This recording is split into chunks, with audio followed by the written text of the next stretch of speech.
Hey, it's Cornell here from rockclimbtips.com, and this is probably the strangest climbing video that I've ever done. And the reason for that is because I'm in a kitchen, of all places, as opposed to a rock climbing gym or out on the cliff somewhere.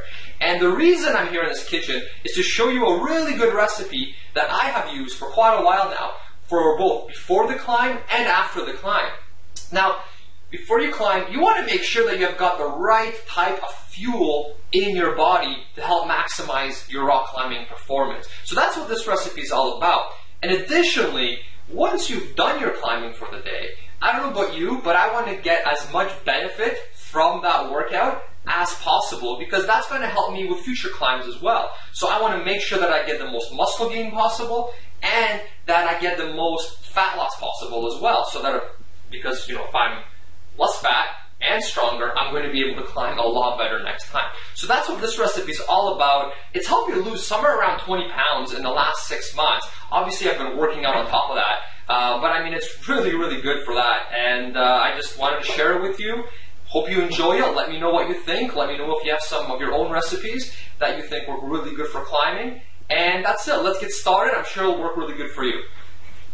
Alright, so let's get started. So 2 things you need to know is that 1, this recipe is very flexible. So if there's something in here you don't like, you can always substitute it with something else. I like to actually switch it up, like switch up the different kinds of beans that I use or the different sauces. So it makes it basically a completely new meal. So you're just modifying it depending on what you feel like. So it's really good for that. 2 is the recipe is on the website. So if you're watching this on YouTube, click on the link below, go to the rockclimbtips.com website, and you can actually see the recipe there. You can print it off or do with it whatever you wish. Alright, so let's get started. Alright, so to start we need some sort of healthy meat. So chicken bacon, for example. I often use turkey bacon as well. You can really switch it up to whatever you'd like. If you have some chicken breast left over from the dinner before, you could use that. I mean, the bottom line is you want something that's low fat, high in protein. Protein's a very big part of this meal. Alright, so pick whatever you'd like. Here I have 2 slices. What I'm going to do is basically tear them up into little pieces. So I'm going to do that right now. Alright, now I'm just going to spray my pan with PEM. I like to use that because it keeps basically the fat content low.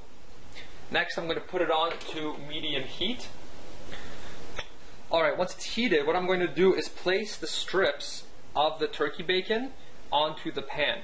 And I want to make sure that they're not overlapping. And the reason I do this is because I actually like it when they're crispy. I mean, it's a personal preference thing. Maybe you don't like your bacon crispy, for example, but if you do like something like crispy bacon, then chances are you're going to want this turkey bacon crispy too. So I like to lay it down and not actually overlap it, and let it basically get crispy. And you can even turn it on to a little bit higher than medium heat, just so that it basically gets crispy faster. Alright, so while that's getting crispy, we can move on to vegetables. And really, you can add whatever vegetables you want.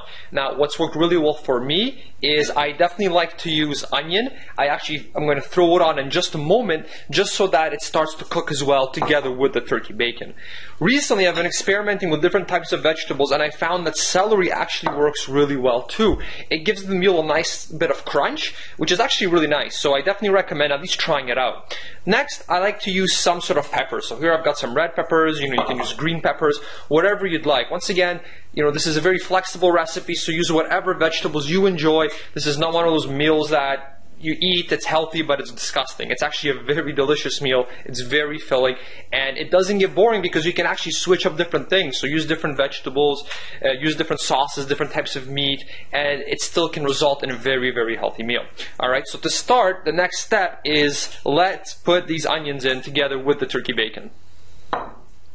Alright, so by now the turkey bacon's getting really nice and crispy. I'm going to throw in the onions, and really you just add as much as you want. Obviously, if you put too many onions, it's going to start overpowering and you're going to feel like you're just eating onions. So, if you love onions, I'm putting a fair bit in here. But yeah, be careful not to overdo it. You don't want that to kill the flavor. Alright, next we have beans, and you can really use whatever beans you want. I personally like black beans a fair bit, really high in fiber, keep you full for a very long time. They have protein in them as well. Excellent, excellent food. Sometimes I like to use kidney beans as well. These guys right here, so the red ones. And then sometimes I like to switch it up with lentils as well. So all of those are really, really good choices. But once again, you can experiment to whatever works best for you.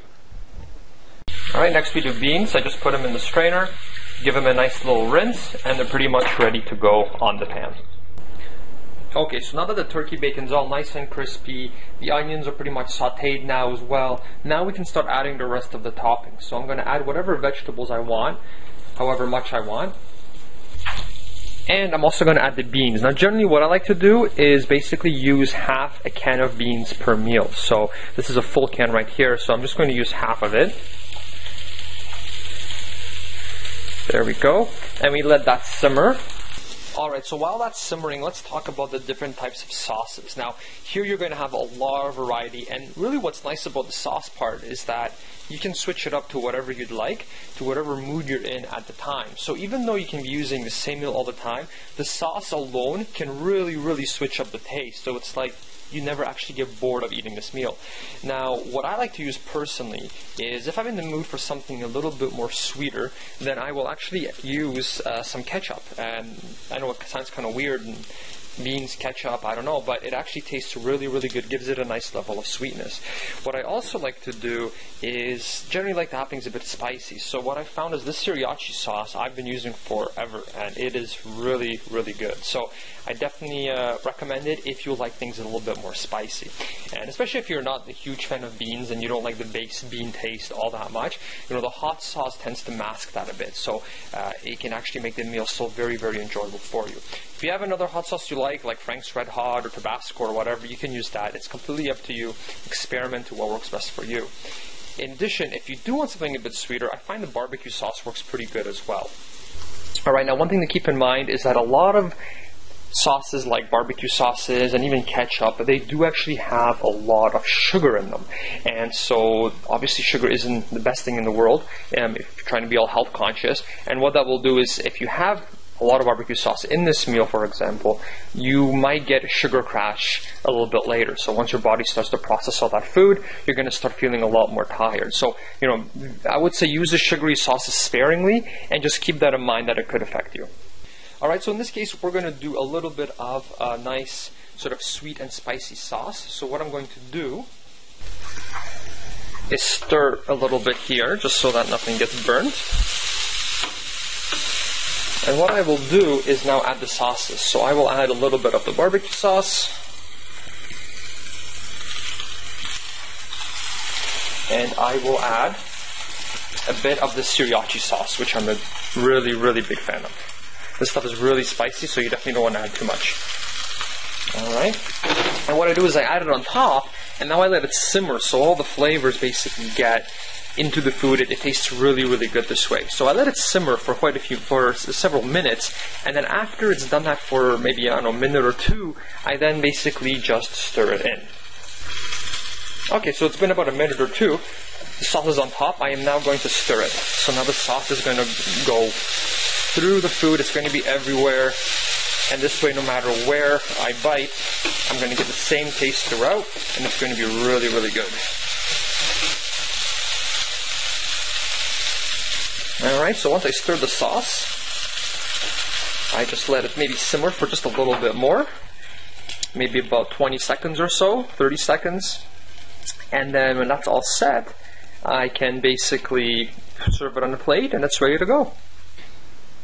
Alright, so it's all ready to go. Now it doesn't look like the most delicious thing in the world, but it actually is, and it's extremely healthy. Make sure to have it with a lot of water after your climb, if you're eating this after your climb, and that will actually really fill you up. So it's a very filling meal, not too many calories, not too many fat, and a large amount of protein.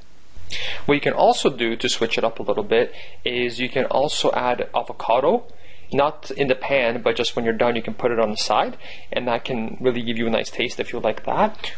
What you can also do, and I actually do this quite often, is you can also use egg whites. So when the beans are basically done cooking and you're about to serve it, at the very last stage, pour a little bit of egg whites onto it. And really, it's not going to fill you up much, but it gives it a little bit of a flavor, and also the egg whites do actually have a fair bit of protein and are actually very healthy for you.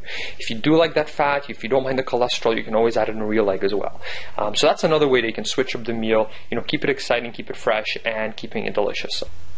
Well, I hope you liked this video. Let me know what you think in the comments section down below. Don't forget to subscribe to our YouTube channel. And if you like this video, I actually have another free video for you that complements this one really, really well. And it's actually directly from the trainer that I personally use for my own physical health and fitness. So you can get the link for that video just on the rockclimbtips.com blog. I've put the link down below this video just so you can get to it easier. I hope you enjoy it. Let me know what you think and stay tuned for more videos, alright? Cheers!